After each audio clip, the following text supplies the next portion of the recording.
Selamat sore pemirsa, Jejak Jurnal kembali hadir di sela-sela aktivitas Anda. Bersama saya Ariel Hapu yang akan memberikan berita-berita terbaru dan teraktual. Sampah kardus yang selama ini dianggap masalah, kini menjelma menjadi peluang bisnis yang menjanjikan. CV Bangun Timur Perdana, Jalan TDM nomor 3 Kelurahan Webufu, mengembangkan tempat penampungan limbah sampah kardus yang kemudian dikemas untuk diekspor keluar kota. Inovasi ini tidak hanya mengurangi volume sampah di tempat pembuangan akhir, tetapi juga menciptakan lapangan kerja baru.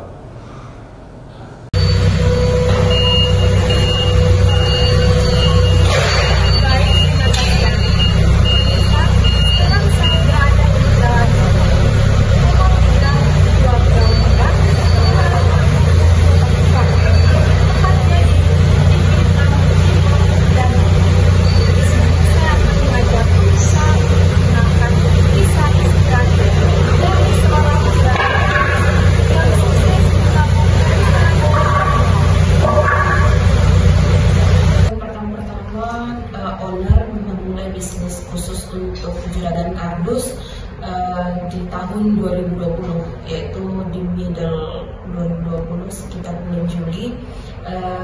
Berawal dari beliau mendapatkan beberapa menang lelang untuk lelang kertas, kemudian beliau menjual kertas tersebut ke pabrik. Kemudian di situ beliau melihat potensi bisnis yang luar biasa dari pengelolaan barang bekas, khususnya kardus dan kertas tersebut. Jadi awalnya bermula dari kertas bekas hasil pelelangan, kemudian beliau melihat prospek bisnis yang sangat luar biasa, akhirnya mulai berkembang dengan pengambilan kardus bekas. Disitulah usaha khusus untuk juragan kardus ini dimulai.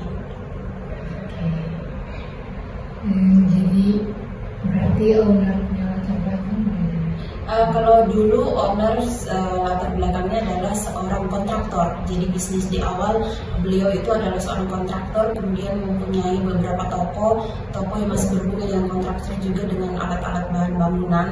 Tetapi beberapa kendala pasang surut bisnis beliau, akhirnya beliau mencoba untuk fokus di usaha bisnis kardus dan kertas ini. Banyak itu faktor untuk skala bisnis sendiri terhadap owner maupun terhadap juga lingkungan atau yang eksternal. Ya, salah satu faktor eksternalnya itu adalah kita membuat membantu lingkungan menjadi lebih bersih, karena yang awalnya kita tidak, ataupun masyarakat yang banyak yang masih belum teredukasi.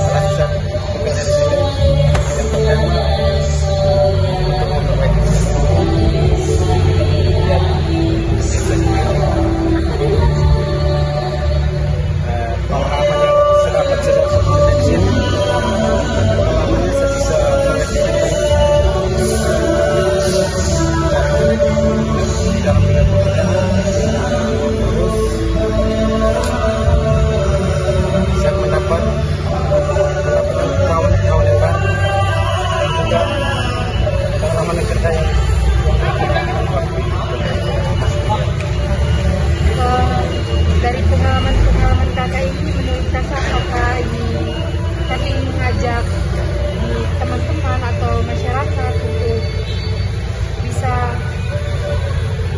mendaur ulang sampah atau tidak membuang sampah sembarangan? Ya, dari pengalaman yang saya dapat pula, saya ingin membantu kepada teman-teman atau masyarakat di luar sana, ketika ada sampah tertentu, sampah dos, jangan dibuang, sebaiknya kita kumpul dan kita menimbang di sedai kami sehingga bisa mendapatkan Juragan Kardus CV Bangun Timur telah menjadi pelopor dalam pengolahan kardus bekas daerah ini. Dengan tujuan mengurangi limbah dan mendukung lingkungan yang lebih bersih, mereka memanfaatkan kardus yang tidak terpakai untuk diekspor keluar kota. Kemudian kardus tersebut diolah menjadi berbagai produk kreatif. Inisiatif ini tidak hanya membantu mengurangi limbah kardus di Kota Kupang, tetapi juga memberikan nilai ekonomis bagi masyarakat setempat.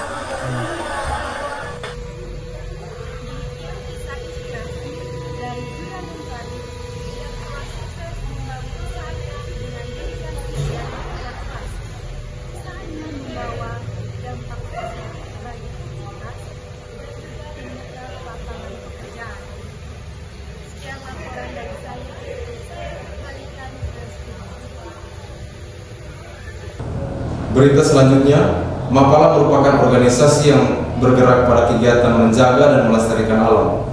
Salah satu Mapala di Kota Kupang yakni Mapala Muhammadiyah, selain melakukan kegiatan menjaga alam, organisasi ini melakukan penggalangan dana bagi korban erupsi di Lewotobi sebagai bentuk perhatian mereka terhadap alam dan manusia.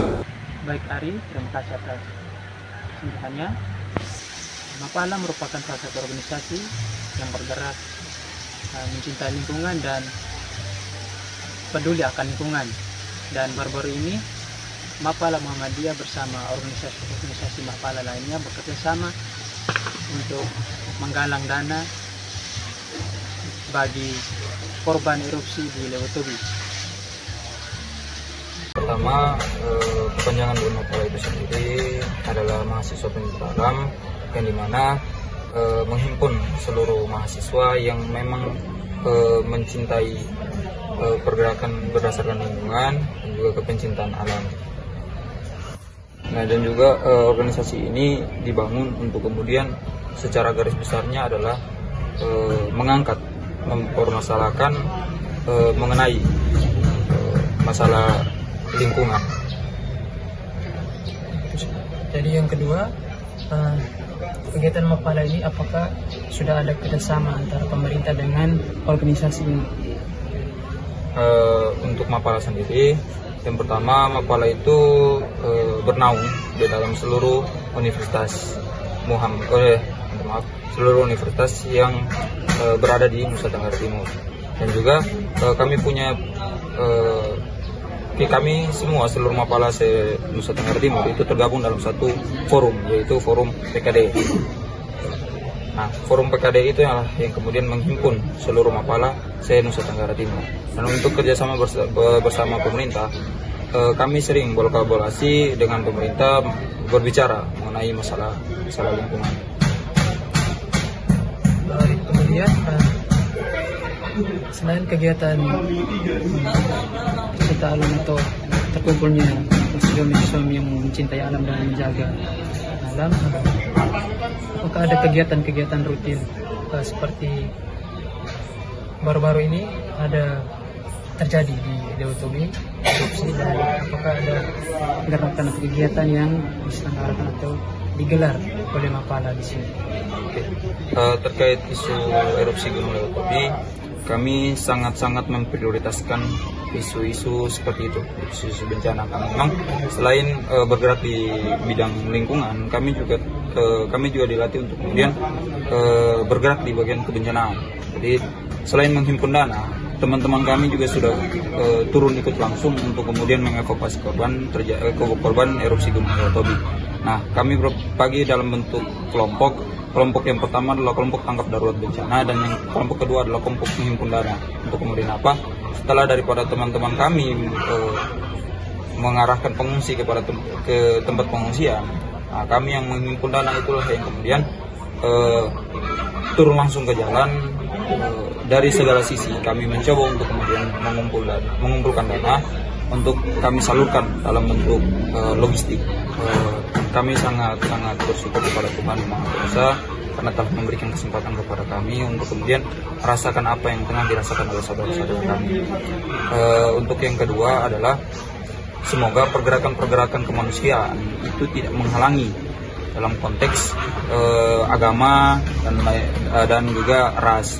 Jika terjadi bencana di Lewotobi, maka itu menjadi perhatian kita sebagai manusia yang kemudian mengaku bahwasanya kita punya saudara. Kecanduan judi online di kalangan anak muda di Kupang, Nusa Tenggara Timur semakin mengkhawatirkan. Penyebab utama kecanduan ini antara lain melalui sosmed dan internet, serta harapan meraih keuntungan cepat tanpa memahami risiko yang ada. Kita telah terhubung dengan reporter kita di lapangan. Judi online adalah salah satu permainan yang dilakukan dengan cara taruhan uang menggunakan media elektronik dan akses internet. Ada beberapa jenis judi online seperti poker virtual, judi slot, dan taruhan olahraga. Dampak buruk yang dihasilkan dari judi online adalah kecanduan yang berlebihan, masalah finansial, dan juga gangguan kesehatan. Sekarang saya sudah berada bersama narasumber, yaitu salah satu pengguna judi online. Baik, sejak kapan kakak mulai bermain judi online dan apa yang membuat kakak tertarik dengan judi online? Ya, pertama judi online itu berawal dari via chat WhatsApp. Kemudian saya tertarik dengan kegiuran kata-katanya ingin max win dengan uang yang sangat banyak. Saya mendaftar dan membuat sejak tahun 2021 yang lalu. Bagaimana cara kakak mengelola waktu kakak dengan uang saat bermain judi online? Jadi saat itu uang saya berada di m-banking untuk kebutuhan selama saya hidup 1 bulan. Jadi saya beradu nasib bermain dan akhirnya saya kalah. Pernahkah kakak merasa kecanduan judi online? Jika iya, bagaimana kakak menghadapi kecanduan tersebut? Ini saya kecanduan dengan dampak yang cukup besar. Akhirnya saya berpikir kalau begini terus saya akan kalah, dan keputusan itu saya ambil mulai dari tahun yang lalu 2023 sampai sekarang saya tidak bermain. Sekian laporan dari saya kembalikan ke studio. Di Kupang, Nusa Tenggara Timur, terdapat bunker peninggalan tentara Jepang pada Perang Dunia Kedua yang terbengkalai. Bunker-bunker ini menjadi saksi bisu sejarah penjajahan. Meski memiliki potensi sebagai objek wisata, kondisi akses dan perawatan yang buruk membuat situs bersejarah ini kurang diperhatikan oleh masyarakat dan pemerintah. Sekarang saya telah terhubung dengan reporter di situs bersejarah. Baik, terima kasih Ari. Sekarang saya sudah berada di salah satu tempat bunker peninggalan sejarah dari Perang Jepang Kedua. Di Kupang, Nusa Tenggara Timur, terdapat sebuah situs bersejarah yang kini terabaikan. Puluhan bunker peninggalan Jepang dari Perang Dunia II tersebar di area seluas 6 kali lapangan bola, tepatnya di dekat Bandara El Tari. Bunker-bunker ini dibangun sebagai pertahanan selama masa perang, namun kini banyak yang dalam kondisi rusak. Dinding-dindingnya dipenuhi coretan dan sampah, mencerminkan kurangnya perhatian terhadap warisan sejarah ini. Meskipun bunker-bunker ini menyimpan cerita penting dari sejarah Indonesia, perhatian pemerintah yang minim membuat situs-situs ini tidak terawat. Padahal, ada potensi besar untuk mengubahnya menjadi objek wisata sejarah yang menarik bagi pengunjung. Dengan upaya inventarisasi dan perawatan yang tepat, bunker-bunker ini bisa menjadi daya tarik wisata yang tidak hanya mendidik tetapi juga mengingatkan kita akan sejarah perjuangan bangsa. Mereka mau bikin kayak wisata begitu kan tidak bisa kayak seperti itu, karena itu kan militer punya tuh, jadi mereka mau masuk sana untuk mau kerja, nanti takutnya itu masuk umum, jadi berbuat mungkin terlalu bagaimana, jadi mereka tidak mungkin izinkan atau betul itu, makanya dibiarkan seperti itu. Perang sudah lama, atau mereka antara mereka dan mereka kontraknya bagaimana, tidak pernah mungkin ketemu tuh, jadi tidak dijadikan suatu tempat untuk wisata gitu. Harapan kita seperti itu, supaya itu kan apalagi di dekat kota begini kan jadikan tempat-tempat yang untuk menarik wisata atau wisata lokal lah, lebih lokal karena dekat ke kota. Tapi mungkin selama ini kan dari pemerintah dengan pihak militer angkatan udara kan mungkin belum pernah ketemu atau bagaimana sehingga untuk mereka membangun itu. harus memperbaiki supaya menarik wisata itu. Atlet kriket NTT telah menunjukkan performa yang mengesankan selama PON 21. Dengan semangat juang yang tinggi, mereka berhasil melangkah ke babak semifinal. Sebuah pencapaian yang membanggakan provinsi kita. Terima kasih Ali. Pemirsa, sekarang saya berada di Sekolah Kupa, tepatnya di dalam ruangan kelas. Sekarang saya bersama dengan para atlet PON dari cabang kriket. Pemirsa, ini adalah para atlet kriket yang mengikuti PON 21 di bidang, dan mereka memperoleh juara 3 membawa nama Nusa Tenggara Timur di ajang nasional. Jadi saya ingin bertanya kepada adik-adik, apa motivasi adik-adik untuk mengikuti perlombaan kriket ini? Motivasi kami adalah saat kami latihan, kami termotivasi dari kakak senior kami yang mengikuti pertandingan di luar, contohnya di Malaysia, di Jepang, Nepal, dan masih banyak lagi.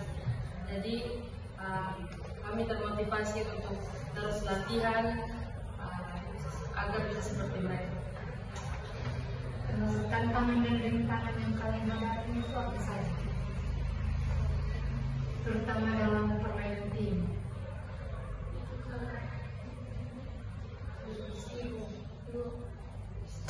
Rintangan yang paling utama adalah ego.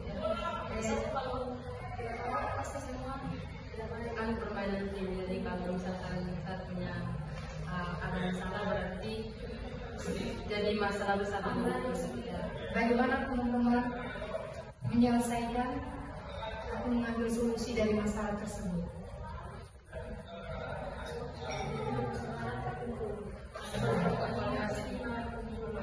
Jadi setiap selesai latihan atau apa selalu melakukan evaluasi. Nah, jadi apa tantangan dari teman-teman saat mengikuti PON 21 di Medan?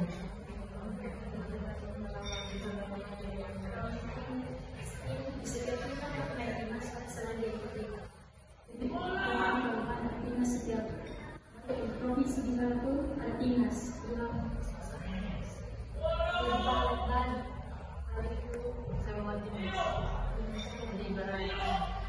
Jadi kan teman-teman memperoleh juara 3.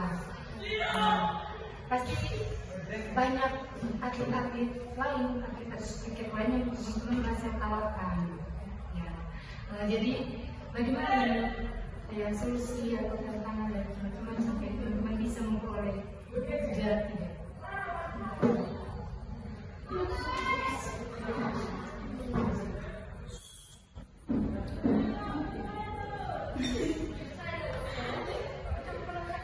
Sampai teman-teman memperoleh juara 3 kan pasti melewati banyak solusi tantangan sama melawan banyak atlet kriket dari provinsi lainnya.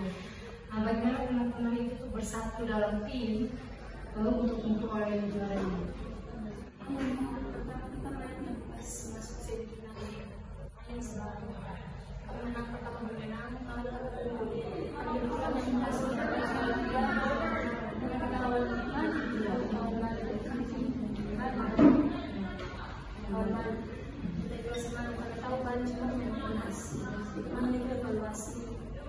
Kalau ada kesalahan minta maaf sama teman supaya pas masuk di dalam saya enjoy gitu, relax. Nah, ini kan teman-teman lawannya Bali nih, teman-teman dapatkan bahwa banyak dari atlet kriket lainnya itu dari provinsi lain yang memiliki atlet timnas.